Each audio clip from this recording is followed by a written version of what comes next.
Tenemos más información muy importante durante 7 AM. Agradecidos estamos con ustedes porque nos abren la puerta de su hogar, porque tenemos la posibilidad de llegar a las 4 regiones, de trascender la frontera y especialmente compartirle conocimiento a través de personas destacadas, como sería el doctor Freddy Alexander Alvarado Roberto, quien nos acompaña durante esta mitad de semana, el investigador de la División de Ciencias Ambientales del Instituto Potosino de Investigación Científica y Tecnológica. Gracias por acompañarnos, doctor. Buen día. Buen día, muchísimas gracias por la invitación.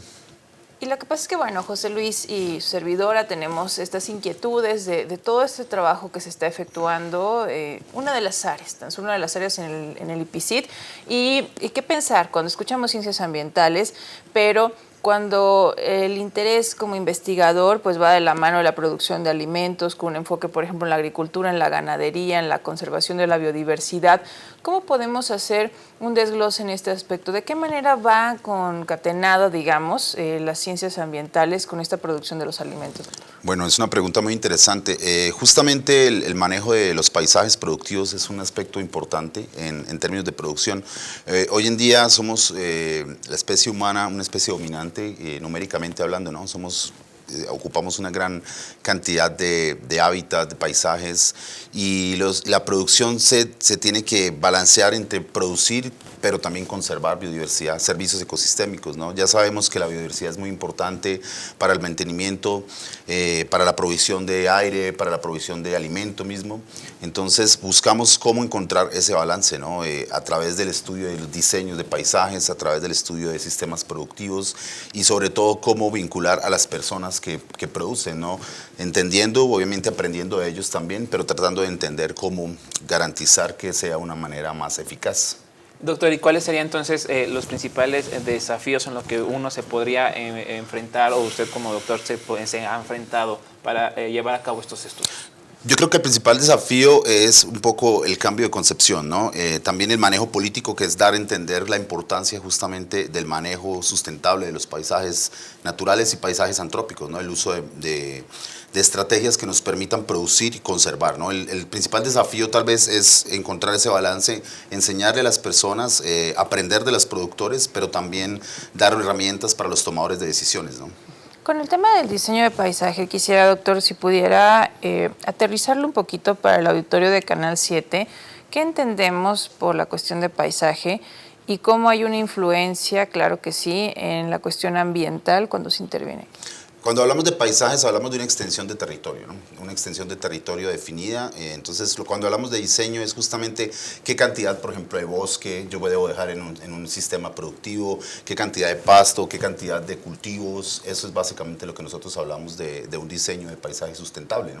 Que garantice que estos procesos sean eficientes a largo plazo. Como cuando tenemos, digamos, en nuestra normativa, sabemos que, o sea, usted nos dirá si es un ejemplo que va de la mano o no, se avalan una serie de fraccionamientos en determinado punto de San Luis Potosí, y se dice, debes dejar tal porcentaje con árboles, dejar tal porcentaje que tenga otro tipo de características, y no únicamente que pues se trate de una edificación, sino que haya ciertas condiciones que permitan incluso hasta regular la temperatura. ¿Va por ahí? Justamente, ¿no? O sea, por ejemplo, nosotros también trabajamos el aspecto urbano, y es muy interesante entender que, por ejemplo, las ciudades necesitan tener áreas de cobertura, áreas que permitan regular la temperatura, que hay infraestructuras que, por ejemplo, capturan mucha energía y en la noche liberan eso, y por eso llamamos nosotros islas de calor, ¿no? Que es lo que ocurre muchas veces en las ciudades. Entonces, justamente el diseño urbano, por ejemplo, incluye eso, ¿no? ¿Qué tipos de vegetación se debe sembrar? Árboles, digamos, que sean especies que sean nativas, porque las especies que son de fuera generalmente traen consigo plagas, o traen otras especies que pueden ser, o rompen las banquetas porque las raíces son poco profundas. Entonces, eso es justamente lo que estudiamos nosotros en nuestro laboratorio. Doctor, ya que habla del tema de urbanización, ¿cómo cree que esto ha afectado justamente con la dinámica de las comunidades de animales, también de estos procesos que nos ha estado platicándole? Yo le cuestionaba hace unos momentos de estos principales desafíos. Estoy seguro que también pues, la dinámica poblacional tiene un impacto en este Claro, estudio. y nosotros justamente en nuestro laboratorio lo que buscamos es entender cómo los distintos elementos de la ciudad pues, son importantes para conservar, para producir stocks de carbono. Gracias. Para producir stocks de carbono, ¿no? O sea, qué concentraciones urbanas son importantes. Por ejemplo, hemos encontrado acá en la ciudad que, por ejemplo, el Parque Tangamanga 1, 2 y el área que se encuentra adyacente a la presa San José son importantísimos reservorios de diversidad para muchos grupos, ¿no? Aves, mariposas, hormigas, ¿no? Que es lo que nosotros hemos estudiado. Y zonas, por ejemplo, áreas abandonadas también son bien importantes, ¿no? Porque aquí pasa una cosa interesante y es que la ciudad, al ser una ciudad semiárida, requiere de ambientes naturales. Los ambientes, digamos, de parques generalmente tienen vegetación exótica, ¿no? O sea, si uno va al Tangamanga, pues hay pino, eucalipto, que no son especies de aquí. Y eso conlleva que haya una fauna, digamos, más generalista, ¿no? Que usa bien la ciudad, pero ciertos reservorios o estas áreas más naturales son muy importantes mantener, que son esos pulmones grandes, ¿no? Y una de las cosas que estamos haciendo es justamente estudiar, por ejemplo, el Tangamanga, que es el segundo parque más grande de México, ¿no? Dice que es incluso más grande que Times Square de Nueva York, ¿no? Esas áreas grandes de Nueva York, ¿no? Esos grandes parques. Por eso es bien importante entender que esos parques son pulmones y hemos encontrado que son centros de enfriamiento, por decirlo así. Las construcciones se calientan con el transcurso del día, absorben energías, la energía solar, el calor, y en la noche liberan, ¿no? Entonces eso hace que aumente mucho la temperatura de la ciudad, pero estos parques enfrían la ciudad, ¿no? Entonces eso es muy positivo tanto para la fauna como para nosotros como ciudadanos, ¿no?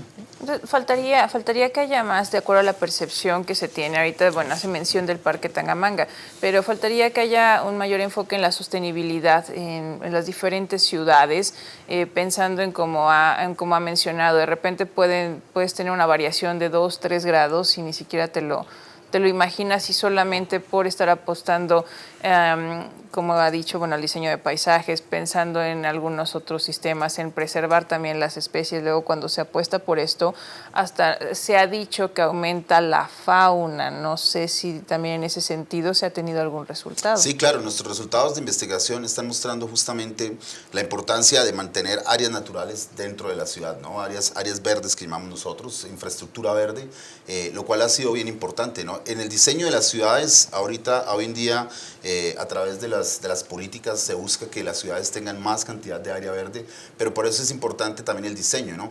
A veces dice, no, hay que mantener un área verde, pero no especifica el tamaño, ¿no? Y nosotros hemos encontrado que, por ejemplo, áreas verdes que son de 1 kilómetro cuadrado, por ejemplo, son muy eficientes en conservación de especies, en el suministro de servicios ecosistémicos, que los servicios ecosistémicos es todo lo que nosotros como humanos nos beneficiamos del medio ambiente, ¿no? O sea, polinización, alimentación, regulación de clima. Entonces, el tamaño sí es importante en las ciudades, ¿no? Y eso es lo que justamente nosotros estudiamos. Y hay muchos ejemplos de ciudades en el mundo que le han apuntado hacia la sostenibilidad urbana, y es a partir de esos diseños de paisajes, de incluir diferentes tipos de coberturas vegetales dentro de las ciudades, ¿no?